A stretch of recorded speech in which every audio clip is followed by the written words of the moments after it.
Hello dear student, welcome. तो FA में बहुत इंपॉर्टेंट टॉपिक डिस्कस कर रहे हैं, कैपिटल स्ट्रक्चर डिविडेंड पॉलिसी में। तो ऐसा क्वेश्चन दिया रहेगा, तो अभी अपनों को क्या है, नेट ऑपरेटिंग इनकम मेथड के हिसाब से सॉल्व करें ना, इनकम अप्रोच। तो अपनों को क्या फाइंड करने का है, इक्विटी कैपिटलाइजेशन रेट फाइंड करना है, फिर मार्केट की वैल्यू भी ढूंढना है, कंपनी का क्या है। तो कैसा क्वेश्चन है, ये तीन लाइन इधर है, फिर 2 लाइन और पीछे थी, तो वो भी लेके सॉल्व करेंगे। ओके, तो अच्छे से एकदम स्टार्ट करते हैं। Let's start. इधर क्या दिया है, कंपनी का ना ऑपरेटिंग इनकम 50,000 दिया। ओके, मीन्स इसको EBIT बोलेंगे। और डिबेंचर का परसेंटेज 10 दिया है, और डिबेंचर 2 लाख है। और overall capitalization rate means overall cost of capital 12.5% दिया है, 12.5। तो we have to find the total value of the firm and equity capitalisation rate. Okay, तो सबसे पहले क्या लिखेंगे हम लोग, EBIT लिखेंगे। क्या लिखेंगे, EBIT मतलब अर्निंग बिफोर टैक्स। कितना है, 50,000, 50,000 ये लिखेंगे, सिंपल। फिर ओवरऑल कैपिटलाइजेशन रेट मतलब cost of capital is given.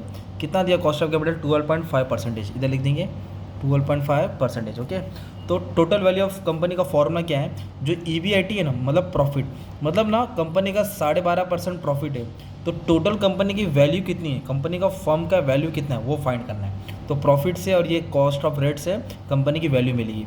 तो EBIT मतलब 50,000 लिखेंगे, डिवाइड करेंगे 12.5 और परसेंटेज डालेंगे, राइट। तो कैसे सॉल्व कर रहे हैं, 50,000 डिवाइड बाय 12.5 देन परसेंटेज जमाना है, तो 4 लाख। तो कंपनी की रियल वैल्यू है 4 लाख। तो total value of company is 4 lakh, जिसमें से कंपनी 50,000 प्रॉफिट कमा रहा है। 4 लाख की वैल्यू में कंपनी कितना प्रॉफिट कमा रहा है, 50,000। तब ये 4 लाख को अपन को डिवाइड करना पड़ेगा डिबेंचर्स और इक्विटी में। तो डिबेंचर्स की वैल्यू एग्जाम क्वेश्चन में गिवन रहेगा, राइट। तो इक्विटी की वैल्यू ढूंढना रहेगा। तो डिबेंचर्स का वैल्यू इधर दिया है, 10% रेट है, डिबेंचर्स 2 लाख। मतलब जो 4 लाख है उसमें 2 लाख डिबेंचर्स है।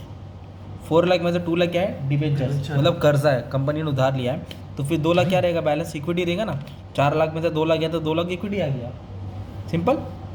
4 लाख में से 2 लाख डिबेंचर्स है, it is given. Okay, mention in the question. Then remaining amount will be our equity. तो ये आधा पार्ट खत्म हो गया, right.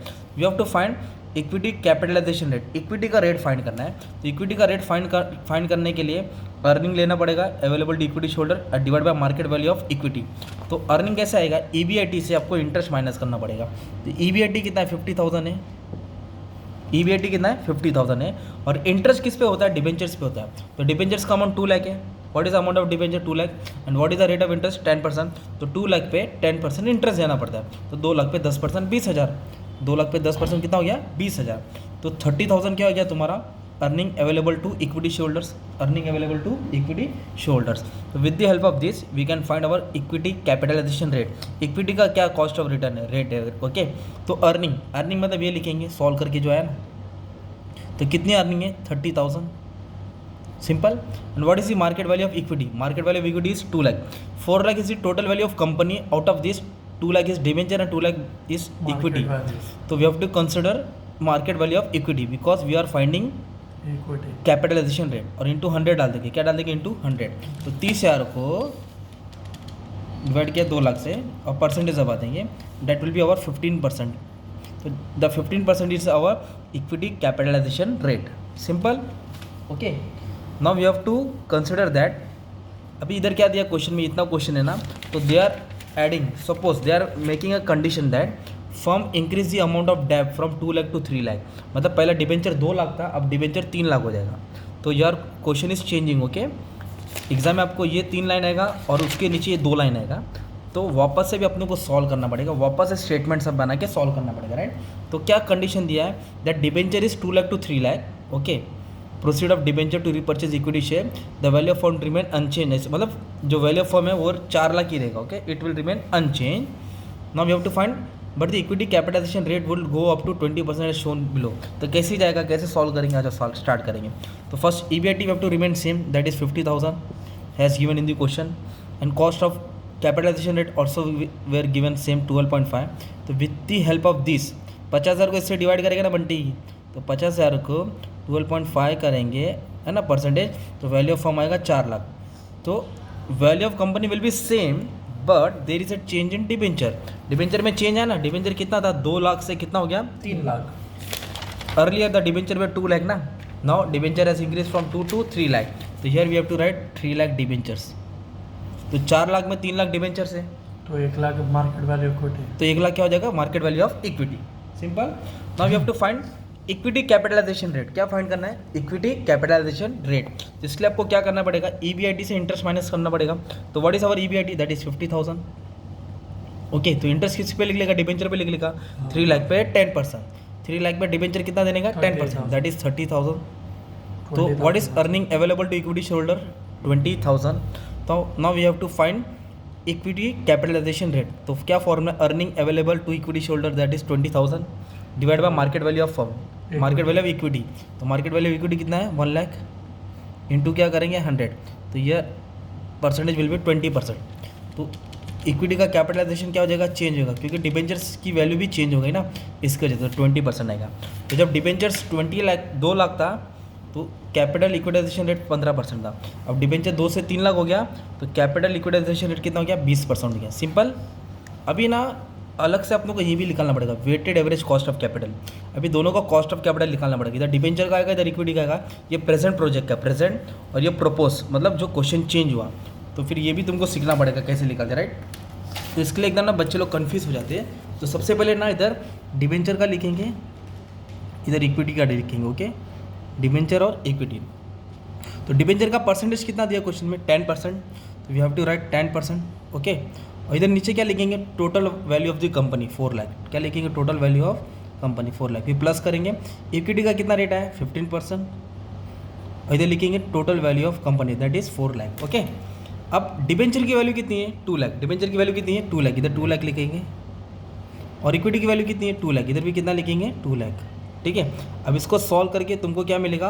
Weighted average cost of capital of present project. तो कैसे सॉल्व करेंगे? पहले 2 लाख को डिवाइड करेंगे 4 लाख से। 2 लाख को किससे डिवाइड किया? 4 लाख से। इंटू 15 करना, परसेंटेज नहीं दबाना, इंटू 15 करना, दैट इज 7.5। फिर डिबेंचर का कैसे निकालेंगे?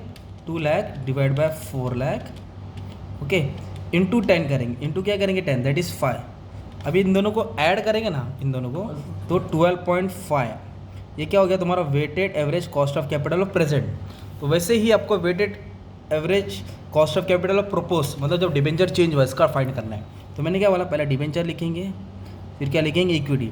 तो डिबेंचर का रेट कितना दिया है? 10%, दैट इज़ फिक्स। ओके, और मल्टीप्लाई डाल के इधर डाल देंगे।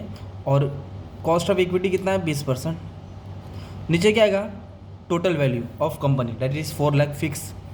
दोनों जगह 4 लाख आएगा। ओके, ऊपर क्या आएगा? डिबेंचर का अमाउंट। डिबेंचर कितना? 3 लाख। 3 लाख। और मार्केट वैल्यू ऑफ इक्विटी कितना है? 1 लाख। अब इसको सॉल्व करके अपने को क्या मिलेगा? वेटेड एवरेज प्रपोज, मतलब जो चेंज हुआ डिबेंचर, उसका weighted average cost of capital मिलेगा। तो सबसे पहले क्या करता हूँ मैं? इसको सॉल्व करता हूँ। 1 लाख को डिवाइड बाय क्या करेंगे? 4 लाख। 4 लाख इंटू 20 क्या करना है? Into 20, not percent, into 20। Okay, 5 आएगा। अभी 3 lakh divide by 4 lakh. Okay, into 10 तो 75 वापस 3 lakh divide by 4 lakh into 10। Okay, that is 7.5। तो सेम आया टोटल। फिलहाल दोनों सेम आ गया। ओके, तो क्योंकि सेम क्यों है? क्योंकि वैल्यू ऑफ कंपनी सेम है ना, दैट्स वाई। ओके, तो सेम भी आता है, अलग भी आता है। तो ये तुमको मैंडेटरी निकाल देना है। कब आएगा क्वेश्चन ऐसे निकाल देना है? तो ऐसे एग्जाम में बोर्ड में से पूछा रहेगा आपको कि प्रेजेंट वैल्यू ढूंढो, कैपिटलाइजेशन रेट ढूंढो, फिर प्रपोज का ढूंढो, दोनों का ढूंढो। अगर ऐसा बोला है verify weighted average cost of capital present and weighted average cost of capital propose, तब तुमको ये दोनों निकालना पड़ेगा, वरना इग्नोर कर देगा तो भी चलेगा। तो ऐसा 15 मार्क का सम आएगा। ठीक है, और ये वाला सम है जो बोर्ड का ऑलरेडी अपलोड है, you can check in the playlist. Okay, thank you very much dear, all the best for exam. और सब थ्योरी एक्सप्लेन करा दिया, टेंशन नहीं लेने का है, बिंदास। Thank you.